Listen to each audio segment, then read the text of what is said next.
Bonjour mes chers élèves, soyez les bienvenus à cette nouvelle séance de la bande dessinée où nous allons traiter la deuxième partie de notre sujet qui est le coronavirus Covid-19. On passe maintenant aux notions des bandes dessinées. Bon, on commence par la couverture et le titre. Voilà, je vous ai choisi un peu quelques couvertures. Vous voyez, il y a toujours, vous pouvez choisir un très beau dessin au sein de votre histoire et le mettre comme couverture. Bien sûr, il faut le faire d'une très bonne technique. Il faut aussi mettre des couleurs pour attirer le lecteur. Je vous ai choisi aussi, ce n'est pas toujours évident de chercher à dessiner d'une façon réelle. Voilà, vous voyez la troisième couverture où il y a un dessin très simple sous forme des dessins, ce que vous voyez dans les dessins animés. Et toujours, il y a le titre. La couverture, il faut bien qu'il soit très belle et attirante, soit avec le titre, soit avec le dessin. Alors, une autre notion de la bande dessinée, c'est le résumé. Alors, le résumé, il s'appelle aussi dans la bande dessinée ou le cinéma, le synopsis. Avant de dessiner, vous allez bien sûr écrire l'histoire et il faut résumer cette histoire. C'est le résumé de votre histoire en quelques lignes. C'est ça le synopsis. Et puis on passe aux personnages. La description des personnages principaux. Ça c'est très important toujours dans votre dossier de donner une idée sur juste les personnages principaux. Je vous donne ici un exemple. Par exemple, Ali. 13 ans. Voilà, on donne son âge. Un enfant intelligent. On décrit un peu cet enfant. On peut dire un enfant fou. On peut dire un enfant de longue taille. On peut dire un enfant gâté. On peut dire un enfant pâle. Voilà. Et puis on passe à l'entourage familial de cet enfant qui vit dans une famille ordinaire.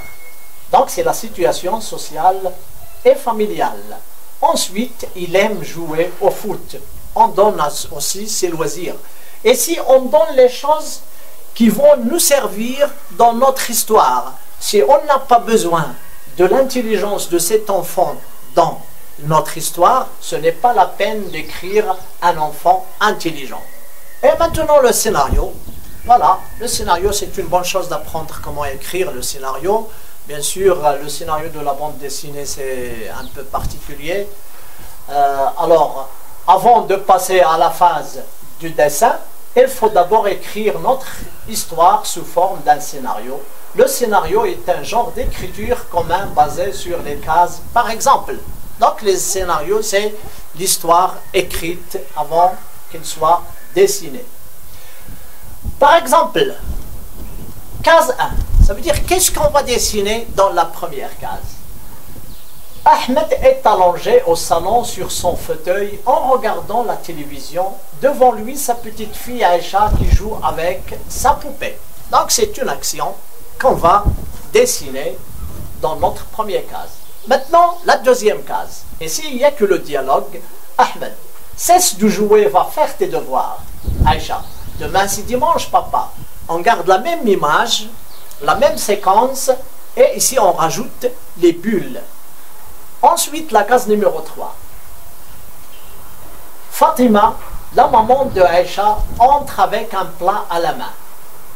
C'est une action, mais il y a aussi le dialogue. Fatima, c'est l'heure de manger. Bon, ici pour les cases, il y a des cases qui sont rectangulaires, il y a des cases qui sont sous forme d'un carré et il y a des cases aussi qui sont encore plus grandes, un rectangle plus grand si on peut par exemple dessiner une vue générale d'un village, mais les faces qui sont carrées si on peut dessiner ce qu'on appelle le très grand plan, juste le visage pour faire apparaître par exemple le sentiment d'un visage. Donc il faut toujours savoir comment traiter la page, comment créer des cases. Donc ça on l'appelle une planche. C'est une page où il y a des dessins et chaque case contient bien sûr une séquence. Bon, les séquences, ce sont les images ou les vignettes. Chaque image représente une vignette dans la bande dessinée. Ici, je vous ai choisi 3 cases, 3 images, 3 vignettes.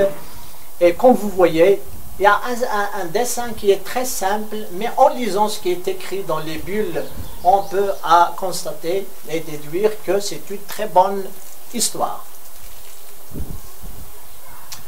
Les bulles. Alors, on ne peut pas créer notre bulle. Ce sont des bulles qui sont utilisées dans tous les coins du monde. Vous n'allez pas utiliser bien sûr toutes les bulles. Et parfois on utilise la bulle avec des paroles ordinaires, parfois dans le cri, parfois le rêve, parfois le silence, parfois lorsqu'on chuchote, parfois lorsque on pense. Voilà. Ici, je vous donne un peu des exemples que j'ai pris, que j'ai choisis dans les recherches des élèves, et je les nommés à éviter. Il faut se concentrer sur la bulle et la qualité de dessin. Voilà le premier dessin. On voit que l'enfant, l'élève n'a pas donné une grande importance à son dessin. Et avec ces dessins, on ne peut pas continuer, on ne peut pas être attiré pour suivre, pour lire cette histoire. Donc il faut élaborer le dessin. Ensuite, il ne faut jamais faire la bulle de cette façon. Parce que vous voyez, il ne faut pas mettre le truc là, le truc qui part de la bulle vers la bouche du narrateur. Ensuite, le deuxième dessin. Vous pouvez voir qu'on peut bien accepter le dessin, mais les bulles, ils sont obliques. Et il y a l'écriture qui sort un peu de la bulle. Donc essayez un peu d'éviter ce genre de dessin, surtout les bulles et la qualité du dessin. Et si le dialogue, faites attention, puisque notre bande dessinée, notre histoire va se faire en français, donc le premier qui parle, il faut que sa bulle soit en haut et à sa droite. Par exemple, le premier dessin ici, le premier qui a parlé, c'est l'enfant. Et vous voyez l'écriture assortie de la bulle, il ne faut pas faire ça. Ensuite, c'est lui qui a parlé le premier, et sa bulle est à droite de l'écran, ça veut dire à gauche du personnage. Donc plutôt, on a corrigé dans le deuxième dessin, c'est l'enfant qui a parlé le premier, donc il a dit « Bonjour, comment tu t'appelles ?» Et le grand homme lui répond « Je m'appelle Ahmed. Et toi ?» Voilà, ça c'est bien. Mais au début, le premier dessin, on va commencer par « Je m'appelle Ahmed » et puis l'autre. Donc il y a une faute. Toujours le premier qui parle, sa bulle est en haut et à gauche de l'écran. La séquence et la mise en scène, c'est très important. Parfois, on trouve dans des dessins des élèves, ils font plusieurs séquences et il y a toujours deux hommes qui sont debout et parlent entre eux et en train de nous regarder. Donc, il n'y a pas de mise en scène. Donc, il faut essayer toujours de mettre une mise en scène puisqu'ils parlent. Il y a un discours entre les deux, donc chacun doit regarder l'autre. Et puis, il ne faut pas mettre trop de bulles. Il ne faut jamais mettre trop de bulles et essayer d'éviter aussi les bulles en bas. On les trouve bien sûr, mais essayez de les éviter. Ou bien les bulles qui sont obliques. Voilà. Donc, il faut toujours essayer de travailler cette mise en scène qui est importante dans la bande dessinée. Les dialogues et le commentaire. Voilà, ici je vous présente un peu deux exemples. Pour le dialogue, voilà, vous voyez comment le dialogue est élaboré ici d'une façon très agréable. Et en bas, le deuxième dessin, il nous présente le commentaire. Il n'y a pas de dialogue, mais il y a un commentaire. Au lieu de dessiner une grande quantité de séquences, on peut bien écrire un commentaire en 2 mots. Voilà, ici je vous présente la mise en scène qui est très importante, soit dans la bande dessinée, soit au cinéma. Pour atteindre une bonne mise en scène et un bon cadrage dans une séquence de BD ou de cinéma, il faut plus de dessins de différents plans et de différentes vues. C'est ce qu'on appelle le storyboard. Alors le storyboard, dans une séquence, on dessine une diversité de dessins pour bien que le metteur en scène sache où il doit mettre ses caméras, où il doit prendre ses vues. Et si vous voyez, le premier dessin, il y a le maître devant son tableau, il est loin, et puis on voit beaucoup de personnages de derrière. Et puis on passe directement au deuxième dessin, où le maître ou le professeur est dans le premier plan. Le décor maintenant. Bien sûr, il y a le décor interne, il y a le décor externe. Ça dépend de votre histoire et où les événements de l'histoire se déroulent. Alors, dans le monde du cinéma et de la bande dessinée, le décor est un environnement visible qui embellit les vignettes. Je vous ai choisi ici un décor de l'intérieur et un décor de l'extérieur. Maintenant, passons au plan. Alors, on parle beaucoup des plans dans le côté cinéma, mais aussi dans la bande dessinée. Il ne faut pas négliger ces critères qui sont très, très indispensables. Bon, le premier plan, vous voyez, le plan général. On l'appelle le plan d'ensemble. Voilà, il y a toute la maison qui apparaît et la femme est debout devant la maison. Deuxième plan, on l'appelle plan demi-ensemble. On travaille un peu sur l'échelle du dessin. Et puis, on arrive au plan moyen. Là, on limite le plan, on redonne la tête de la femme et de ses pieds. On s'approche encore plus de la femme et on l'appelle le plan américain. Voilà, ça part de la tête jusqu'au genou. Et puis, le plan rapproché, ça nous donne un portrait. Ensuite, on s'approche plus du visage, on l'appelle le grand plan. Et si on s'approche vers l'œil, ou le nez, ou la bouche, ou un détail du visage, on l'appelle le très grand plan. Les plans toujours, l'échelle des plans, voilà la maison qui est loin, et on s'approche plus à plus vers le plus gros plan qui est l'œil.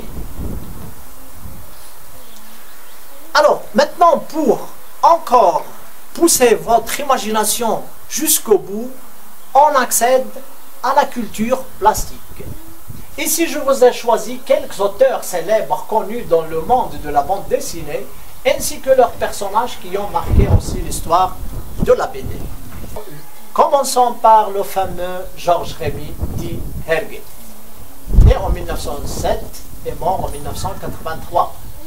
Voilà, comme vous voyez, c'est la photo lorsqu'il est jeune, et vous allez voir que la première photo, c'est le point d'inspiration de ce monsieur, auto-inspiration de son célèbre personnage qui est le Tintin. Donc parlons un peu de ce monsieur, Georges Rémy, connu par Hergé, né le 22 mai à Ettelberg et mort le 3 mars 1983 à Orlehus-Saint-Lambert. C'est un auteur belge, père de bande dessinée principale connu pour les aventures de Tintin. Ces aventures de Tintin qu'il a commencé à réaliser en 1929, désignées aujourd'hui comme l'une des bandes dessinées européennes les plus populaires du XXe siècle. Alors, ce passage est pris de Wikipédia. Et voici le personnage célèbre qui est le Tintin. Ça ressemble un peu à son visage lorsqu'il a été jeune. Voilà, deuxième personnage, c'est le fameux Walt Disney, qui est né en 1901 et mort en 1966. C'est un grand homme, il a fait beaucoup de choses pour le cinéma, pour la bande dessinée, pour les dessins animés, etc. Il est né à Chicago, aux États-Unis, le 5 décembre 1901. Elle a commencé ses films d'animation et ses bandes dessinées entre 1920 et 1937. Il est dessinateur, animateur, scénariste, producteur, acteur, présentateur de télévision, réalisateur et homme d'affaires. La citation. Ce passage aussi est pris de Wikipédia. Voilà quelques personnages très connus de ce monsieur Walt Disney. On observe le célèbre Mickey Mouse, Donald Duck, Pluto, Pisco, etc. Maintenant, on passe à la technique de travail. Bon, je vous donne ici une proposition avec M. Benoît Berthézel dans une vidéo.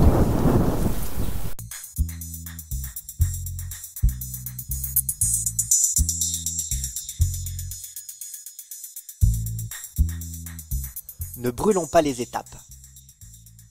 Le point de départ, c'est l'histoire que l'on a envie de raconter, le synopsis. Ensuite, on va préciser. Chaque case est détaillée en texte et en dessin esquissé, le storyboard. On peut maintenant concevoir la planche finale en commençant par le traçage des cases, grandes ou petites, en fonction de ce que l'on a décidé dans le storyboard. Il faut poser les bases du dessin final. Chaque trait installe le personnage à sa place définitive avec ou sans décor. C'est le crayonné.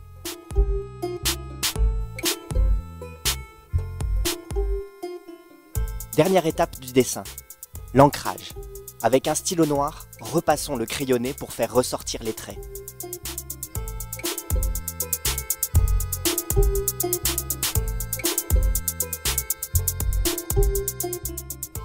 Gommer est indispensable.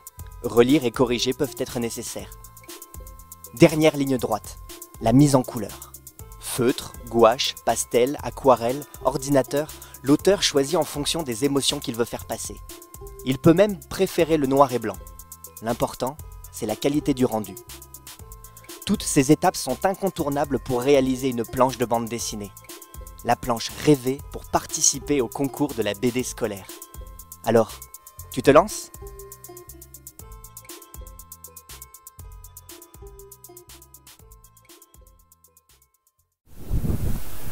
Donc, à retenir toujours des choses importantes. Pour réaliser votre travail, vous êtes invité à choisir la technique qui vous convient.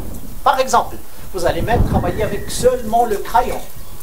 Divers types de stylos, encre de Chine, peinture, aquarelle, broudonnois, crayon de couleur, etc. Si vous avez une technique que je n'ai pas citée ici et que vous voyez qu'il va donner de la force à votre bande dessinée, vous pouvez l'exploiter dans ce cours, pourquoi pas. À la fin, on arrive toujours à l'évaluation. On a toujours ce qu'on appelle les normes, les indicateurs, et puis il y a une note de référence, et puis la note que vous allez même découvrir vous-même. On commence par la comparaison du produit et de la demande. On fait toujours appel à la problématique qui est la création d'une bande dessinée sur la sensibilisation des dangers du coronavirus. Intégration des contenus liés à la problématique. Toutes les notions fondamentales, tous les contenus qu'on a extraits dans nos débats, dans votre intervention, dans votre critique. Est-ce que vous avez bien exploité tous les contenus et toutes les notions fondamentales qu'on a extraits ensemble à travers les exemples qu'on a donnés? Par exemple, l'idée. Est-ce que vous avez élaboré dans votre travail l'idée de sensibilisation des dangers du coronavirus? Est-ce que vous avez bien exploité toutes les notions et caractéristiques de la BD? Par exemple, le scénario, les personnages, les planches, les vignettes, les bulles, les dialogues, les commentaires, le dessin, la mise en scène, etc. Et puis enfin, est-ce qu'il y a une présence de l'esthétique? Est-ce que votre travail est attirant et beau? Maintenant, composition et mise en œuvre des arguments de la réalisation. Voilà, en regardant toujours votre travail, est-ce qu'il y a un exploit de la page? Est-ce qu'il y a une organisation équilibrée des formes et des surfaces? Une bonne exploitation des couleurs, La technique de réalisation, est-ce qu'elle va avec le contenu? Est-ce qu'elle va avec les dessins? Est-ce qu'elle est attirante? Est-ce qu'il y a une esthétique? Et puis la composition, soit au sein des cases, au sein des séquences, soit au sein de la page. Si vous avez bien fait cette composition et cette mise en œuvre des arguments de la réalisation, vous aurez 6 points. Passons à l'originalité et l'expressivité du produit. S'il est bien fait, vous aurez 2 points. Donc, est-ce que votre travail est personnel? Est-ce que vous n'avez pas copié soit l'idée, soit les dessins, soit le contenu, soit... Donc, est-ce que votre travail était subjectif et personnel? Passons à la présentation du travail, la phase finale. C'est ce qu'il y a la présence de l'esthétique, de la beauté, de la propreté. Donc, vous voyez la première norme, si vous l'avez bien fait, vous aurez 4 points, la deuxième 6 points, la troisième 6 points, la quatrième 2 points, la cinquième 2 points. Comme ça, vous pouvez deviner et trouver vous-même la note que votre travail mérite. Voilà mes chers élèves, notre cours concernant l'image et la bande dessinée se termine ici. Merci de votre attention et bon courage.